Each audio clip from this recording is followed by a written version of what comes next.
ناس كتيرة بتروح المكان ده كل سنة، لكن مش كلهم بيرجعوا زي ما راحوا. في سر في الرحلة دي بيغير حياة الإنسان كلها بالكامل. الحج هو فريضة على كل مسلم قادر. أصل الفريضة دي راجع لسيدنا إبراهيم عليه السلام أبو الأنبياء. العبادة دي مش مجرد حاجة كده بنعملها وخلاص، ده إعلان مستمر إن ربنا سبحانه وتعالى واحد لا شريك له. والجميل في الموضوع ان امه سيدنا محمد صلى الله عليه وسلم جت بعد كده ورجعت احيت مناسك سيدنا ابراهيم عليه السلام، وراحت لاول بيت اتبنى للناس عشان يكون قبلة المسلمين لحد يوم القيامه. وزي ما قال ربنا في كتابه العزيز: ما كان ابراهيم يهوديا ولا نصرانيا ولكن كان حنيفا مسلما وما كان من المشركين. بس الحج مش في اي وقت وخلاص، ليه وقت محدد. زي ما ربنا قال: الحج اشهر معلومات، وهم شهر شوال وذو القعده وذو الحجه. وقبل ما تبدا الرحله دي في شويه حاجات لازم تبقى واخد بالك منها. اهم حاجه ان فلوسك تكون حلال يا صاحبي، وانك ترجع الحقوق لاصحابها. فكر. وكمان تمشي على الاداب اللي ربنا سبحانه وتعالى امرنا بيها، كما قال الله في كتاب العزيز: فمن فرض فيهن الحج فلا رفث ولا فسوق ولا جدال في الحج. الرفث هنا معناه العلاقة الزوجية، والفسوق هو أي ذنب أو معصية بتغضب ربنا سبحانه وتعالى، علشان يكون حجك صح ومقبول. النبي صلى الله عليه وسلم قال لنا قاعدة بسيطة جدا: خذوا عني مناسككم. يعني نمشي على اللي هو قال عليه من غير لا زيادة ولا نقصان. ودلوقتي خلينا جاهزين شوية، يلا جيب ورقة وقلم واكتب ورايا، ونتكلم عن أنواع الحج الثلاثة في الأول علشان تختار النية اللي هتمشي وتحج بيها. النوع الأول هو حج التمتع، وده يعتبر أفضل أنواع الحج، وفيه الشخص بيعمل عمرة كاملة في موسم الحج، وبعد كده بيتحلل منها خالص ويرجع لحياته الطبيعية لحد لما يجي يوم 8 ذو الحجة يرجع يحرم تاني عشان مناسك الحج. النوع ده لازم فيه هدي، اللي معرفش يعني ايه هدي يعني الذبيحة. ولو الشخص مش قادر يجيب هدي يصوم 3 أيام في الحج و7 لما يرجع بيته، زي ما ربنا قال في القرآن الكريم: فصيام 3 أيام في الحج و7 إذا رجعتم تلك 10 كاملة. وتاني نوع من أنواع الحج هو الحج القارن، وده النوع اللي حج بيه نبينا الكريم، لأن ساق معاه الهدي يعني الذبح من المدينة إلى مكة.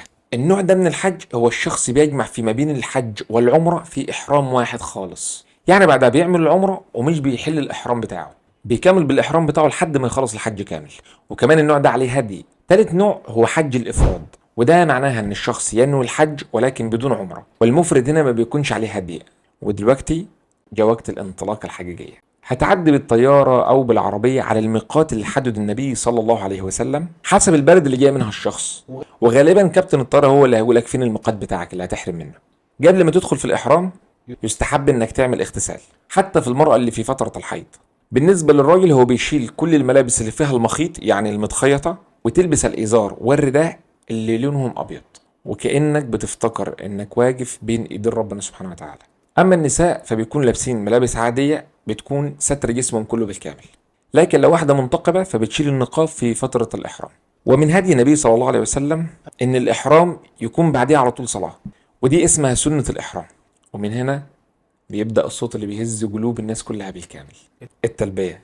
اسمع معايا كده: لبيك اللهم لبيك، لبيك لا شريك لك لبيك، إن الحمد والنعمة لك والملك لا شريك لك. اول ما بتدخل المسجد الحرام هنا بتوقف التلبية خلاص، تحط رجلك على اول خطوة من خطوات العمرة وهي الطواف. في الطواف في شوية حاجات كده لازم تكون عارفها. الراجل ممكن يكشف كتفه الايمن، ودي سنة عن النبي صلى الله عليه وسلم، ودي اسمها الاطباع. ومن محذرات الاحرام اللي بتبطل احرامك وضع المسك او العطر او اي نوع من انواع العطور. وتاني شيء هو الصيد، يعني ما ينفعش تصطاد او تقتل اي حاجه وانت حرم، ربنا قال: ولا تقتلوا الصيد وانتم حرم. اول نقطه في الطواف واخر نقطه بتبدا من عند الحجر الاسود اللي كان نازل من الجنه لونه ابيض بس للاسف اسود مع ذنوب البشر. بتشاور الحجر الاسود بايدك اليمنى اول ما تبدا الطواف وتقول: بسم الله الله اكبر، وبتبدا تطوف 7 اشواط كامله، لا فيها زياده ولا فيها نقصان. وكما قال ابن عباس: من نسي نسكا او نسكا او تركه فعليه دم، يعني يذبح.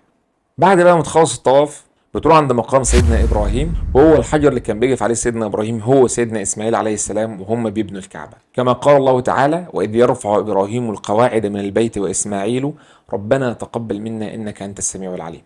وبتصلي ركعتين ورا المقام. الركعه الاولى بتقرا فيها قل يا ايها الكافرون، في الثانيه سوره الاخلاص، كما قال الله في كتابه العزيز: واتخذوا من مقام ابراهيم مصلى. بعد الصلاه بتشرب من ماء زمزم بنيه الشفاء والايمان. بيكون مستحضر معاك معنى الحديث الشريف: ماء زمزم لما شرب له.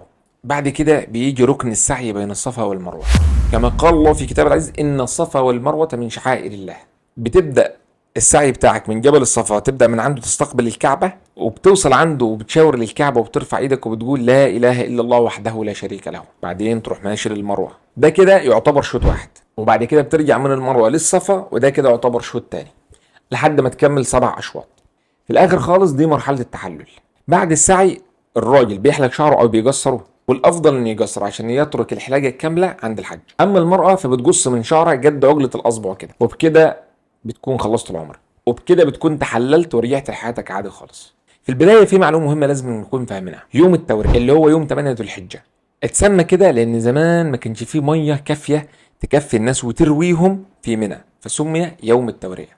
يوم 8 ذو الحجه هو يوم التوريه، تغتسل في مكان اقامتك وترجع تلبس ملابس الاحرام بتاعتك وتنوي الحج، وبعد كده بتتحرك على منى وتبيت في منى، ودي سنة مؤكدة وعند بعض العلماء واجبة. وفي منى بتصلي الصلاة الرباعية كلها قصر، يعني تقصر فيها بس من غير جمع، يعني بتصلي الظهر ركعتين، العصر ركعتين، العشاء ركعتين، بس كل صلاة في وقتها، ما بتجمعش، بتقصر بس. تاني يوم بقى اللي هو يوم 9 ذو الحجة هو أهم يوم في الحج، يوم عرفة، الركن الأعظم في الحج.